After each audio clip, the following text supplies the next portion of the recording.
कंधा बार बार में उतर रहा है, शोल्डर डिस्लोकेशन हो रहा है, अगर इसको नजरअंदाज किया तो दोस्तों भारी नुकसान हो सकता है, शोल्डर पूरी तरह से खराब हो जाता है। आज मैं इसी बात करूंगा, ये वीडियो एंड तक देखिए ताकि आपको सारी जानकारी डिटेल में मिले शोल्डर डिस्लोकेशन की। मेरा नाम डॉक्टर मनु गोरा, मैं एक ऑर्थोपेडिक सर्जन और आर्थोस्कोपी एक्सपर्ट हूँ, टीम ऑर्थोस्पोर्ट गुड़गांव, दिल्ली, बॉम्बे। तो दोस्तों जब पहली बार कंधा डिस्लोकेट होता है तो क्या होता है, जब तक हम वो नहीं समझेंगे तब तक हमें समझ भी नहीं आएगा कि मेरा कंधा बार बार में डिस्लोकेट हो रहा है, 4 बार हो गया, 5 बार हो गया, पर मुझे बाकी कोई तकलीफ नहीं है।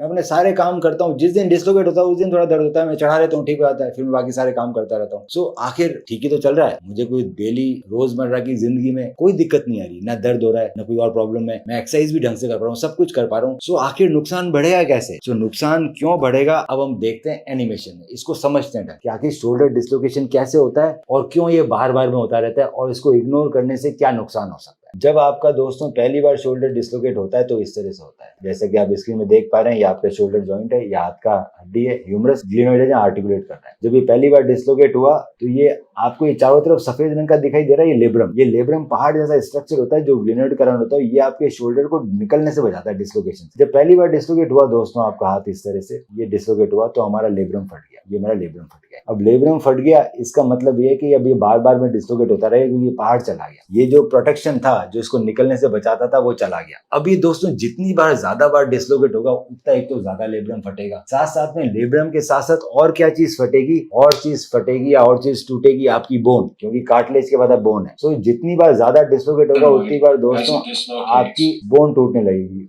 अब ये बोन अगर 15-20% तक टूट गई, जैसे ये 100% है, इसका 15-20% टूट गई तो सर्जरी अलग तरह की होती है। फिर बोन ब्लॉक लेटार्जिक प्रोसीजर करना पड़ता है, जो बड़ी सर्जरी है उसमें हाथ के रेस्ट्रिक्शन भी आ जाते हैं। तो अगर आप ज्यादा वेट करोगे तो सर्जरी बड़ी हो जाएगी, क्योंकि डिस्लोकेशन तो रुकेगा नहीं, बार बार में होता रहेगा। दूसरा, कई बार ये इतना ढीला आता है शोल्डर के आदमी का ना सोते सोते निकल जाता है। आज तो आप ठीक चल रहे हो, पर एक टाइम आएगा जब 15-20 बार निकल जाएगा आपका कंधा, या कुछ लोगों के 30-40 बार भी निकल जाता है। इसके अलावा एक और चीज होती है दोस्तों की, जब ये हाथ डिस्लोकेट होता है तो हाथ भी तो यहाँ पे आ रहा है, ह्यूमरस की हड्डी। इसका मतलब क्या है कि जब मेरा हाथ डिस्लोकेट कर रहा है ह्यूमरस की हड्डी, तो ह्यूमरस की हड्डी में भी यहाँ पर खड्डा आता है जिसको बोलते हैं हिल सेक्स रीजन। तो ये भी बड़ा होने लग जाएगा, जितनी बार ज्यादा डिस्लोकेट होगा उतना ही हाथ की हड्डी बढ़ने लग जाएगी, जितनी ज्यादा बार डिस्लोकेशन होगा उतना प्रॉब्लम बढ़ती जाएगी। दूसरा, अगर 2 बार डिस्लोकेशन हो गया तो 100% अब आगे होगा ही होगा। अब बात करते हैं कि इसको ठीक कैसे कर सकते हैं। तो सबसे पहले अगर आपका सिर्फ सिंगल टाइम डिस्लोकेशन हुआ है तो हम ट्राई कर सकते हो बिना सर्जरी के ठीक करने का। बिना सर्जरी के ठीक करने के लिए दोस्तों इसमें शोल्डर हीलिंग रिहैब चलता है, जो कि 4-5 महीने का होता है। ये एक्सरसाइजेज है जो हम हर वीक सिखाते हैं, हर वीक बढ़ाते रहते हैं कंधे की, और हो सकता है कि आप ठीक हो जाओ। 100% गारंटी नहीं होती, क्योंकि 40% लोगों के दोबारा डिस्लोकेशन होगा ही होगा। तो हम 100 में से 60 लोगों को बचा सकते हैं अगर वो ढंग से रिहैब करें 4-5 महीने।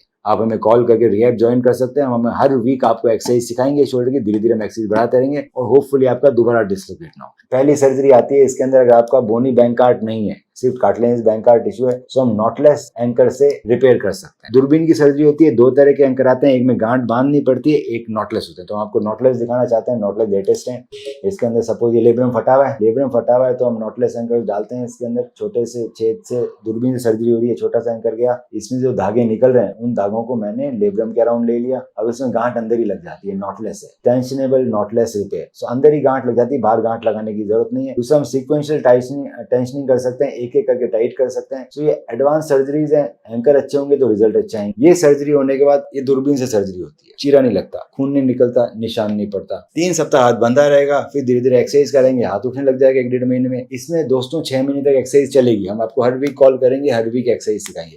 लंबे समय तक चलता है, 6 महीने चलता है। अगर आपने 6 महीने तक एक्सरसाइज गाइडेंस में नहीं की, एक स्पोर्ट्स रिहैब के अंडर में, तो आपने कहीं ना कहीं मिस की चीजें, आपको नुकसान हो सकता है। दूसरा, जो हिल सेक्स रीजन है उसके लिए रैम्पलीसाज प्रोसीजर क्या आता है, उसके लिए पीछे वाली मांसपेशियां बढ़ जाता है। कोई भी आपको इसमें और सवाल पूछने हैं तो आप हमें संपर्क कर सकते हैं और हम उसकी डिटेल में स्टडी करके बताएंगे सबसे सही इलाज क्या रहेगा आपके लिए। अगले दिन हम आपका ऑपरेशन कर देंगे। इन्होंने मेरा अगले दिन फ्राइडे को ऑपरेशन कर दिया और आज अगला थर्सडे है, यानी कि टोटल 5 दिन में अब I am feeling very comfortable.